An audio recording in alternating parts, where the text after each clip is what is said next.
যান, সেটা ভারত হোক সেটা আমেরিকা হোক, সেখানে আপনি সেকেন্ড ক্লাস সিটিজেন হবেন। এখনো আপনারা দেখতে পাচ্ছেন যারা এপার থেকে ওপারে গিয়ে নিজেদের অবস্থান নেওয়ার জন্য চেষ্টা করেছে, এখনো তাদের শুনতে হয় এই দেশটা তোর না। ওপারে যারা আছে তারা বলে এই দেশটা তোদের না, তোরা আমার দেশে জবরদখলদারি। তাই ভাইরা আমার, আজকে এই দেশটা বড় সংকটে নিমজ্জিত। এই সংকট থেকে মুক্ত করতে হলে আমাদেরকে ঐক্যবদ্ধ হতে হবে। আপনার অধিকার প্রতিষ্ঠার জন্য ঐক্যবদ্ধ শক্তি ছাড়া আজকে কোনো বিকল্প নাই। আর আরেকটি কথা বলি, আমি শেষ করব যে আজকে প্রধানমন্ত্রী চীনে গেছেন, সবাই পত্র পত্রিকায় সবাই লিখতে হয়েছে যে হাত পাততে। ওনার টাকা দরকার। কি কারণে টাকা দরকার? দেশের ব্যাংকগুলো খালি হয়ে গেছে। এই দেশের ব্যাংক খালি করছে আওয়ামী লীগের লোকজন এবং আওয়ামী লীগের সাহায্য পুষ্ট যারা আছে তারা। তা আমি বলবো, বিদেশে যাওয়া দরকারটা কি? বিদেশে যাওয়ার দরকারটা কি? আপনার বেনজির মার্কা যারা আছে আপনাদের এবং আপনার দলে, এই ক্যাসিনো বাণিজ্যের সময় আমরা দেখছি ঢাকা শহরে, এখানে আপনার ঢাকা শহরের লোক, ঢাকা শহরে দেখছেন না যে সিন্দুক খুলে কিরকম টাকা পাওয়া গেছে?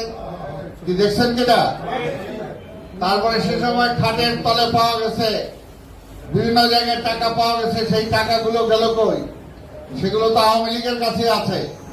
এই যে ব্যাংক জেলে লুট করছে, আপনাদের অনেক এমপির নামে প্রশ্ন আসছে যে তাদের কাছে।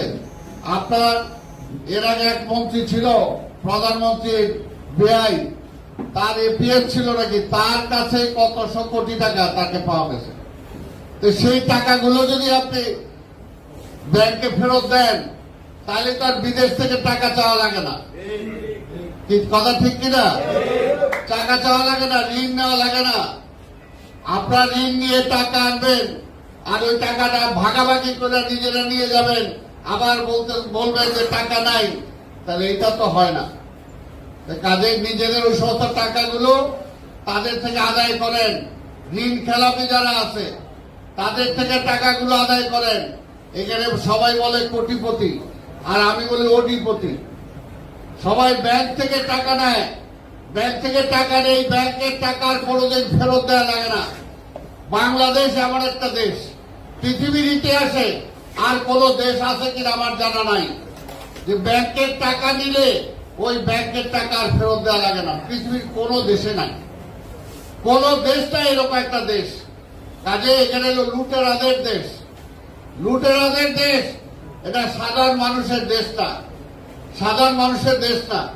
আজকে তো কষ্ট করে যারা নিম্ন মধ্যবিত্ত, সেটা মুসলমান হতে পারে, হিন্দু হতে পারে, সবাই তো কষ্ট করে আছেন। আপনাদের জায়গা জমি কারা দখল করছে? আওয়ামী লীগ দখল করছে। আজকে যদি সেগুলো উদ্ধার করে আপনাদেরকে দিয়ে দেওয়া হয়, তাহলে আপনাদের অনেক কষ্ট লাঘব হবে। অর্থাৎ আওয়ামী লীগ লুটেরা ব্যাংক খাইছে, হিন্দুদের সম্পত্তি খাইছে, মন্দিরের জায়গা খাইছে, এমন কোন কিছু নাই যে তারা খায় নাই। এমন কোন জায়গা নাই। স্বাধীনতার পর থেকেই শুরু হয়েছে। স্বাধীনতার পর থেকে ওই পাকিস্তানিদের জায়গাও খাইছে, ব্যবসা খাইছে, ঠিক তেমনি আপনাদের হিন্দুদের জায়গা জমিও তারা খাইছে। এটা তো পরিষ্কার, আমরা যেটা জানি। তাই আজকের এই লুটেরাদের বিরুদ্ধে আমাদেরকে ঐক্যবদ্ধ হইতে হবে। ভাই, আপনার সন্তান, আপনার ভবিষ্যৎ, আপনার নিজেরা যদি ভালোভাবে থাকতে চান, বললাম তো, নিজের দেশ, নিজের অধিকার যতটুকু আছে, যতটুকু আপনি দাবি করতে পারবেন, অন্য জায়গায় যায় কিন্তু সেই দাবি। কাজে আপনাদের ধর্মেরও কিছু লোক আছে আপনাদেরকে অন্ধের মধ্যে রাখার চেষ্টা করে, আপনাদেরকে বিক্রি করে তারা কিছুটা বেনিফিটেড হয়। আপনাদের ধর্মেরও কিছু উপরে হয়তো আছে যারা আপনাদেরকে বিক্রি করে, মাথা বিক্রি করে দেয়, ভোটের সময় মাথা বিক্রি করে দেয়। কাজেই আপনাদের এমন কোন দাসখত দেওয়া আছে যে হিন্দুর ভোট মানে আওয়ামী লীগের ভোট? তাহলে কেন দিবে? আপনার কি বেনিফিট পাইতেছেন?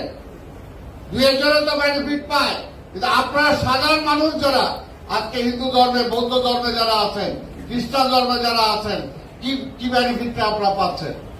আজকে যদি জিনিসপত্রের দাম বাড়ে, তাহলে মোহাম্মদ মানে আবুল হোসেন যে টাকা দিয়ে কিনবে, ওই কার্তিক দাস তো ওই টাকা দিয়েই কিনবে।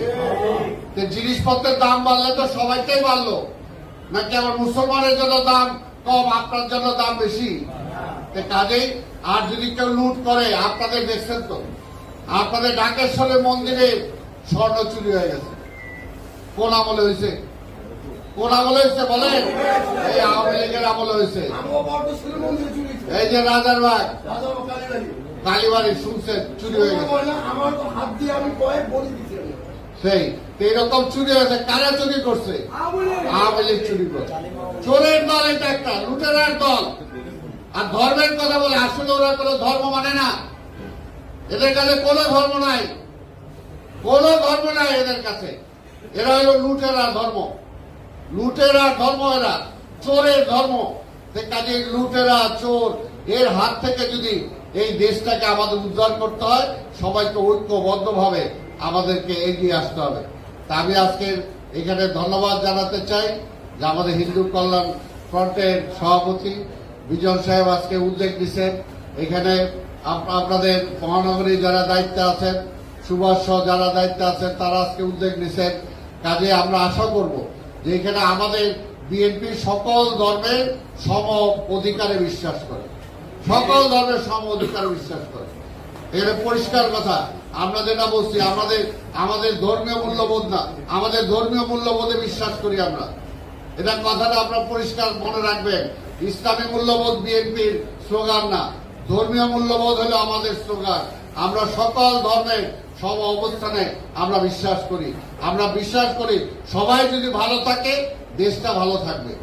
আজকে হিন্দু খারাপ থাকলে মুসলমান ভালো থাকতে পারবে না, আর মুসলমানরা খারাপ থাকলে হিন্দুরাও ভালো থাকতে পারবে না। আজকে পার্শ্ববর্তী দেশে দেখছেন আজকে কি অবস্থা, কি অবস্থা সেখানে। কাজে সেখানে যে আপনাদের ওই যে বললাম খুব একটা শান্তির যে কিছু পাবেন সেটা না। কাজে নিজের দেশের যে অধিকার আছে, এই অধিকারটাকে প্রতিষ্ঠা করার জন্য আপনাদেরকে ঐক্যবদ্ধ হতে হবে। আমি আবার আজকে সুভাষ সহ যারা আজকে এই আয়োজন করেছেন, আপনাদের সবাইকে ধন্যবাদ জানাই।